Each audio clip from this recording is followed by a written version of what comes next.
if I'm still operating out of afraid of being wrong, afraid of missing out, afraid of leaving money on the table, because all these fears will act on my perception of information in a way that cause me to create the very experiences I'm trying to avoid.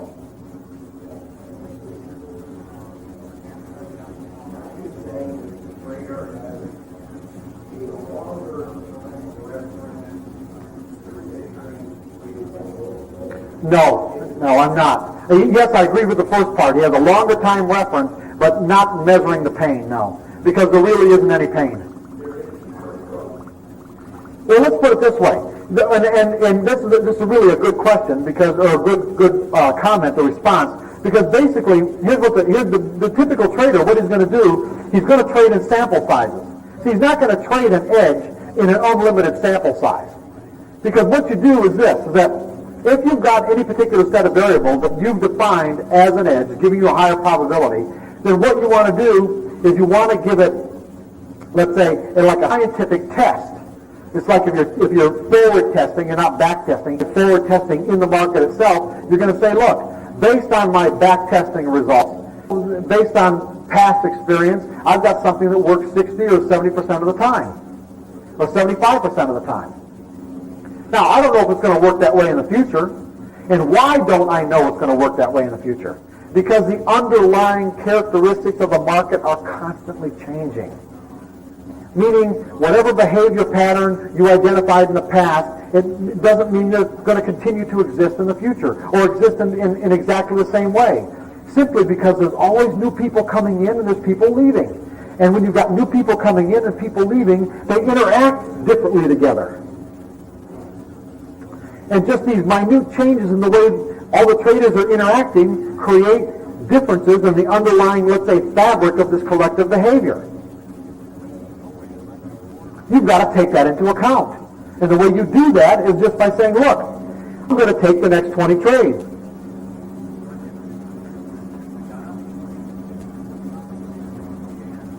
I'm not going to just take the next trade. I'm going to take the next 20 trades. And if I like my results, what am I going to do? Come on, what am I going to do? Take 20 more. And if I like my results, what am I going to do? I'll take 20 more. And if I don't like my results, what am I going to do? What? I'm going to stop. And then I'm going to look at my variables. And here's what's interesting. That because I did the same thing under the same circumstances every single time, I can get a really clear idea as to and what doesn't. How I might be able to improve what I'm doing. But unless you take a consistent approach, then you are essentially trading randomly. And when you trade randomly, you can't ever find out for sure what works and what doesn't. It just makes sense, doesn't it? That if you're constantly changing your variables, you're not giving the variables you use an adequate test to determine for sure whether they really work. Are you not trading randomly? Yes, you are. Because a typical trader will say, hey, I'm going to take the next 20 trades, and if this one's a winner, and this is a loser, and that's a winner, and then that's a loser, and that's a loser, and that's a loser, that guy's going to start having a problem, isn't he? In other words, because the last 3 trades were losers, and this is just a function of the way our minds naturally think. You don't have to take this personal. Everyone's mind thinks this way, because our minds are wired to think in association. So what's going to happen is that when this signal comes up, now this next edge is present in the market, my natural inclination would be to what? Yeah, this has got to be a loser. This is going to be a loser. Now that contradicts what we just said about the nature of what's the primary underlying psychological characteristic of trading in the market? Constant uncertainty. You see, if you believe in constant uncertainty and that there's a random distribution, if you really believe it, that belief will circumvent your mind's natural inclination to associate the now moment opportunity with what happened on the last trade. You starting to get it? Because, see, the fact is, even though your rational mind is going to argue like crazy not to do this, the fact is, you don't know if it's going to win or lose. You don't know. And you have to believe it. You have to believe that you don't know. You have to believe that you don't know.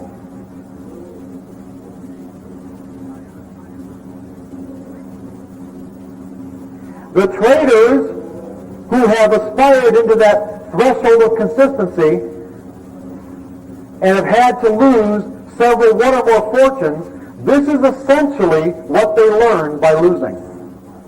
Is that they don't know and they don't have to.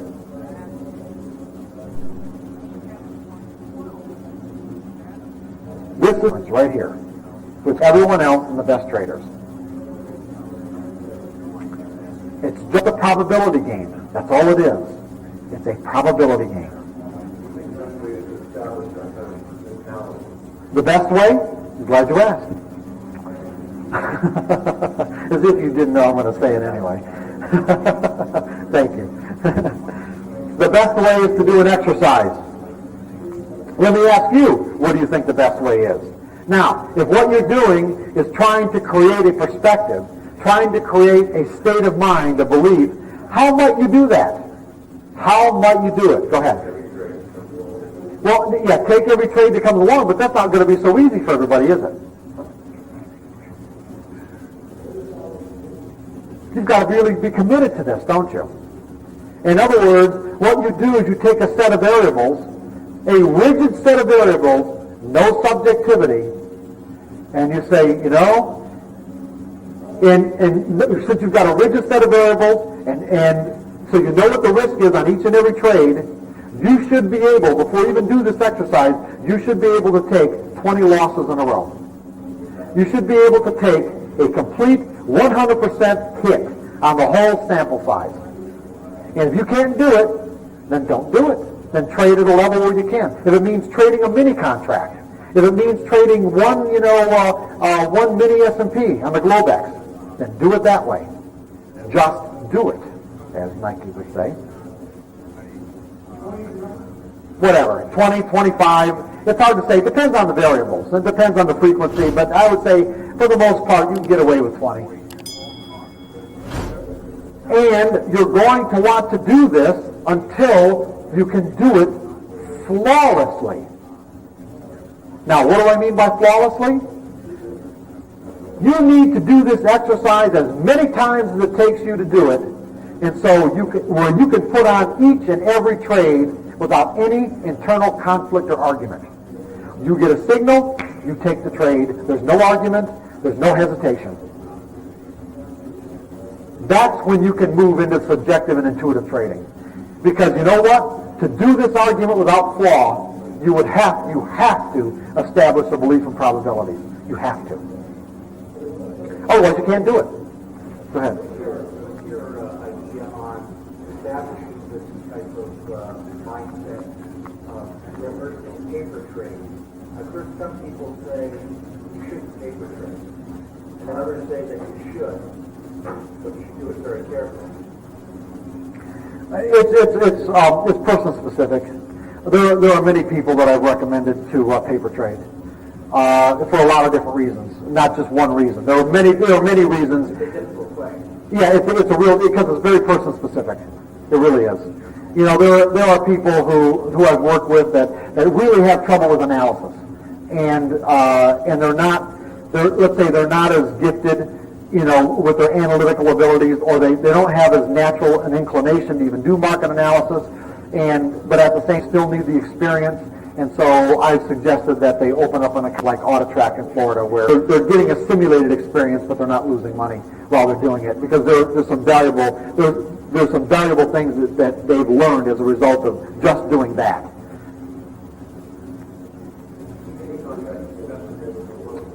Oh, absolutely. These mini contracts are great. They really are. They're wonderful. Because, see, I'm telling you, you cannot do this exercise flawlessly until you've actually established the belief in probabilities. You will make errors. You know, you'll get to a string of 3 or 4 losses in a row, and it's like every fabric in your body is going to say, I can't take that trade. And you might put it on, and that's usually, and when you do, it's usually the time it'll be a winner, whether you put it on or not. Go ahead.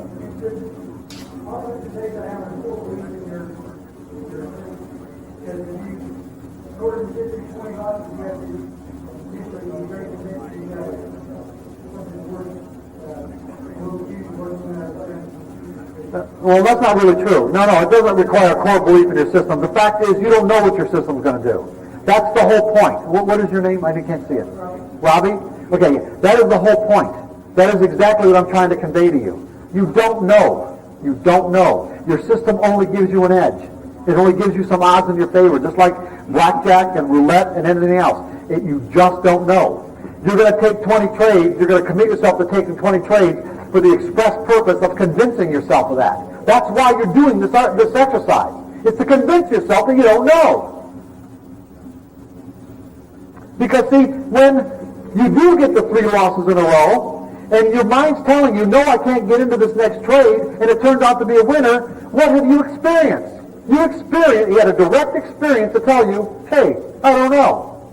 And you know what? I don't need to know to make money. It turned out to be a winner anyway.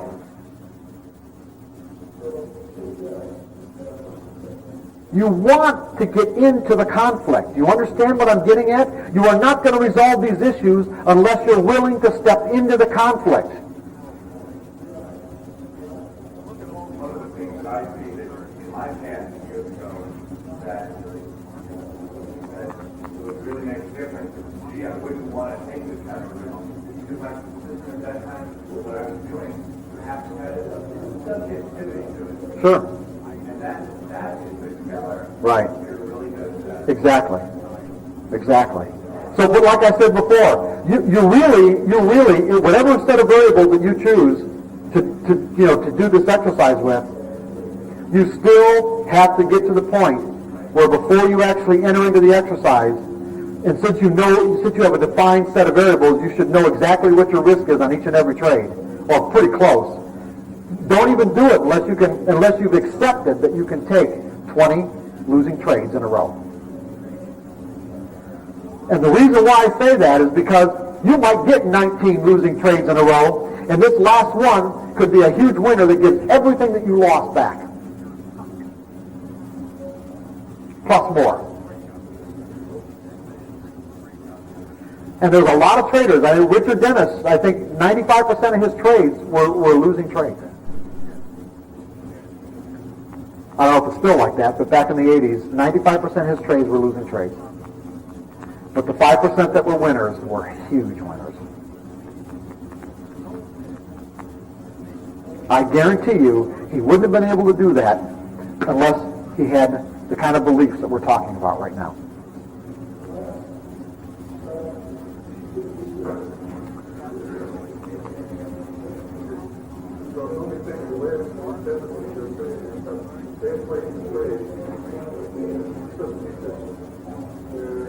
No, Miguel, hold on. I'll stop you right here.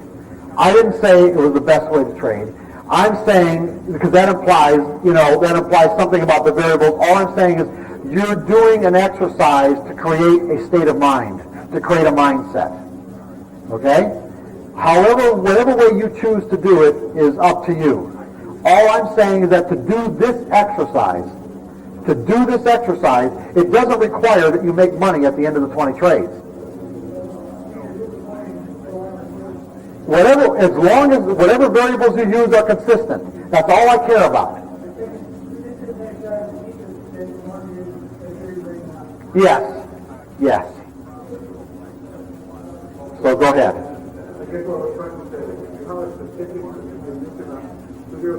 Right.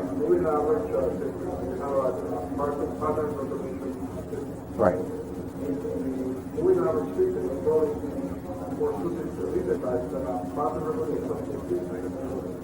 Probably, yeah. I would say, that type of, where there's more mathematics involved. Yeah, exactly. Because a lot of pattern recognition methods, there's some subjectivity involved. Yeah, that's good. Thanks. A comment. I agree with you 100%, particularly with your premise, the comparison of the gaming business with the financial market. And I think the big problem with business is we pay very little attention to the money management. For example, every seminar here deals with chart patterns and the analysis side, but how many seminars have you been to here at CAG that tell you money management? How many chips do you wager? Here we are in Las Vegas. And depending on where you are in this win-win-loss progression, a professional gambler avoids some type of a martingale where he varies the amount of bets depending on where it is in the series. And we should be doing precisely the same thing in this business. But who's giving a presentation on it? Nobody. There's a bookshop in town here called the Gambler's Bookshop. I spent an hour and a half there yesterday. I bought 6 or 7 books. And the gaming business, professional gamblers, have done the best job of anybody on the planet of defining rules and money management systems. And it's very unfortunate that we in this business have not borrowed from them and implemented, just like Mark's talking about. Well, talk to Tim and do a presentation next year. I'm serious. You think I'm kidding around? I'm not. I hear about money management, but as far as for the specific wagering, every event is random. It could be dangerous. Vary in content. Actually, quite No, quite the contrary. I absolutely agree with what he's saying. No, it's not dangerous at all. As a matter of fact, it's less dangerous. That's absolutely definitely. I've done a lot of money. Right. That's the way to go. That's the way to win in this game. Varying contract size under certain circumstances. Not only that, also you do it in ways where it virtually assures you of being in a carefree state of mind. You can do this in ways where you're virtually assured of creating a carefree state of mind, which then opens everything up to you in terms of what the market's doing. When you play roulette or you play craps, the professionals, people who know do this well, you read any of the books, they will preach a money management system where you vary the amount you bet depending on where you are in the series. Because the house has the edge. The only way you can beat a random series block is through some type of a martingale, some type of series progression. And we should employ the same type of money management system in this business because the outcome is not. It's too difficult to be. I could talk for another 2 hours on just what he's talking about right now. Well, you see, one thing I didn't say even in the very beginning, which I usually start these presentations with, I'm trying to basically distill what takes me a solid 2.5 days to get through in a workshop. Solid 2.5 days. I start on Friday night, I go all day Saturday, I go all day Sunday. And so I'm trying to distill that so that you walk out of here with at least one thing that's specific that you can integrate and use and have it make a functional difference in your trading. But again, I could spend at least 2 or 3 hours just on what he's talking about right now. We've got about 2 minutes left or 10 minutes left, and you just can't get into it. Sorry.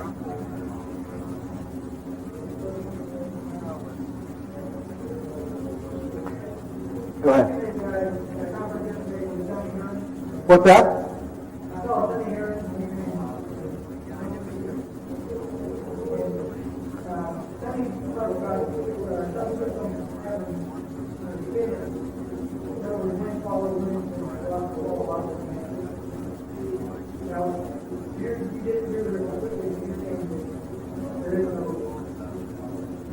I would have no idea what she's talking about.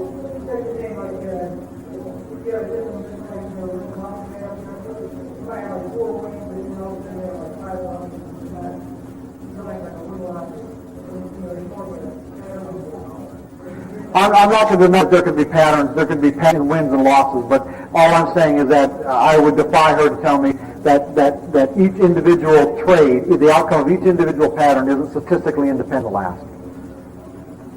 Just like the flip of a coin. There are too many unknown variables. And the reason why I say that is because every trader is a market variable. Every single trader. So you are not grasping what I'm saying here. 80% in the past. That has absolutely no assurances whatsoever. Do you ever read any disclaimers? They're true. They really are. They're true. There's no assurance it'll be 80% in the future. Grasping that. You've got to, see, that's what causes the problem. You've got to believe that.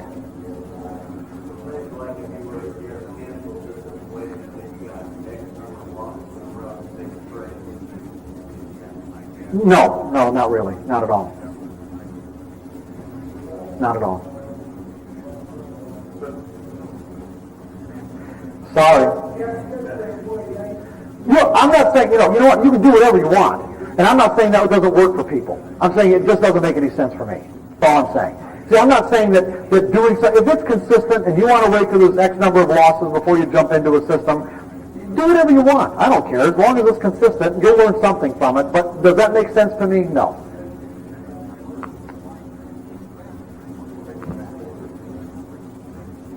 And next workshop? I don't have any scheduled. There's a sheet in the book that just the sheet of the services, and if you want to buy a set of workshop tapes, I'll be glad to say. I normally have never made those available, but I started making them available from a previous workshop. If you want to buy a set of tapes, I'll give them to you. But For some reason, I don't like the term on this. I like the term asset allocation. We talk about the same thing. Is there anything that you would suggest for asset allocation? I mean, I like his idea. Let's find out. yeah, buy a set of my workshop tapes. I spend quite a bit of time on it.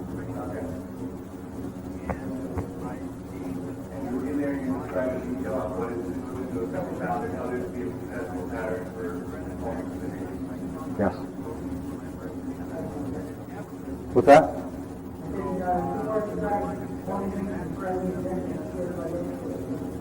I still didn't hear that.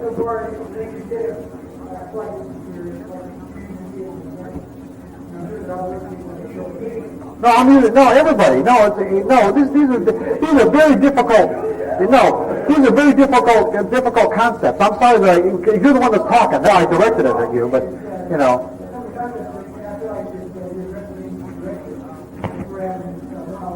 Oh, okay. Well, that's good. Oh, thank you. Yeah. I thought for a second that I might have been picking on you or something.